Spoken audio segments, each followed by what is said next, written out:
د بېنظیره احساس کفالت پروګرام آنلاین رجسټریشن به څنګه کوو؟ د دې په باره کې چې دي زیاتکر کسان تپوس کوي وایي موږ ته داسې طریقه وښایه چې موږ آنلاین رجسټریشن چې دی دا ځان له وکړو ځکه دفتر ته موږ هلته لاړ شو نو په دفتر کې ډېر زیات رشه اوږده اوږده لیڼونه وي نو په هغې کې چې دی موږ ته نمبر هم نه میلاویږي نو موږ ته داسې طریقه وښایه چې موږ دا رجسټریشن چې دی دا آنلاین وکړو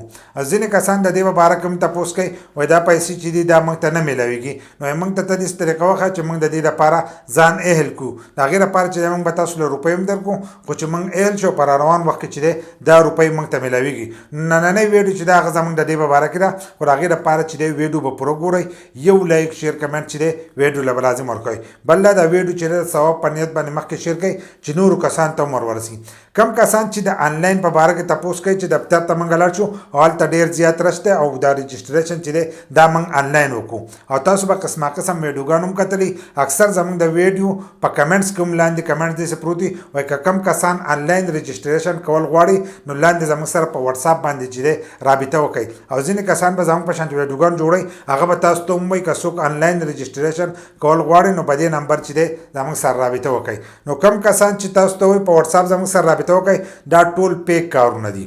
لکه آنلاین رجسټریشن چې دی هغه د دې نه کېږي په غیر د بېنظیرې د دفتر نه چې په هغې کې دا کېږي باقي په یو ځای کې چې دی دا هم آنلاین نه کېږي که تاسو دکاندار ته ځئ په بازار کې یا دفتر ته ځئ هلته کې نو دا چې دی هلته کې نه کېږي دا به خالي د بېنظیرې په دفتر کې چې دی دا رجسټریشن کېږي او هلته کې چې دی هم پرې کېږي تاسو به د دې لپاره چې دی روپۍ به هم نه ورکوئ که کم کسان تاسو ته وایي چې موږ له روپۍ راکړه موږ تاسو له دا رجسټریشن آنلاین کوو نو آنلاین چې دی د دې رجسټریشن نه کېږي نو د آنلاین دپاره چې دی د هغې لپاره کوشش مه کوئ او لنډې لارې چې دی هغه مه اختیاروئ دغسې هغه ته به ځئ بېنظیر دفتر ته او هلته کې به ځان له چې دی رجسټریشن کوئ نو د هغې نه وروسته چې دی دا روپۍ به تاسو ته میلاویږي کم کسان چې وایي موږ ته دا روپۍ نه میلاویږي او موږ د دې لپاره اهل نه یو موږ ته داسې طریقه وښایه چې موږ د دې لپاره اهل شو او تاسو له به روپۍ هم درکړو نو که تاسو د هغو له طرفه چې دی تاسو ته دا روپۍ نه میلاویږي نو هغه په پیسو باندې هم تاسو څوک اهل کولی نه شي کم کسان چې د بېنظیرې په دفتر کې ناست دي هغه هم تاسو نه شي اهل کولی هغه خالي تاسو له سروی وکړي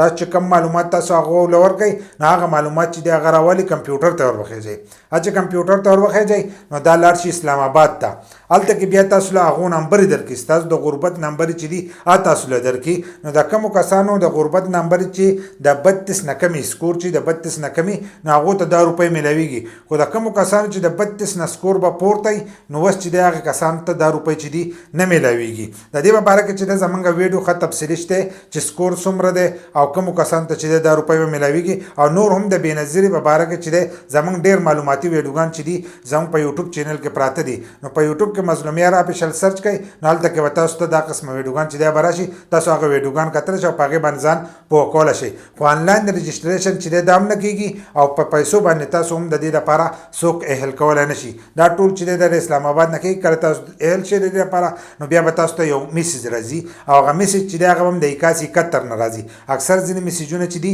هغه د نمبر نه راځي نو تاسو ته زموږ سره رابطه وکړه نو هغه هم ستاسو نه پیسې وهي د دې لپاره چې دی تاسو به روپۍ نه ورکوئ آنلاین دا ټول کار کېږي لکه په دفتر کې دا ټول کار کېږي خو پیسې د هغې لپاره نه لګي بل دا د 8171 نه به تاسو ته میسج راځي که کله تاسو د دې لپاره اهل شوئ نو تاسو ته پیسې چې دي دا میلاویږي خو بل چاله چې دی تاسو به د دې لپاره روپۍ نه ورکوئ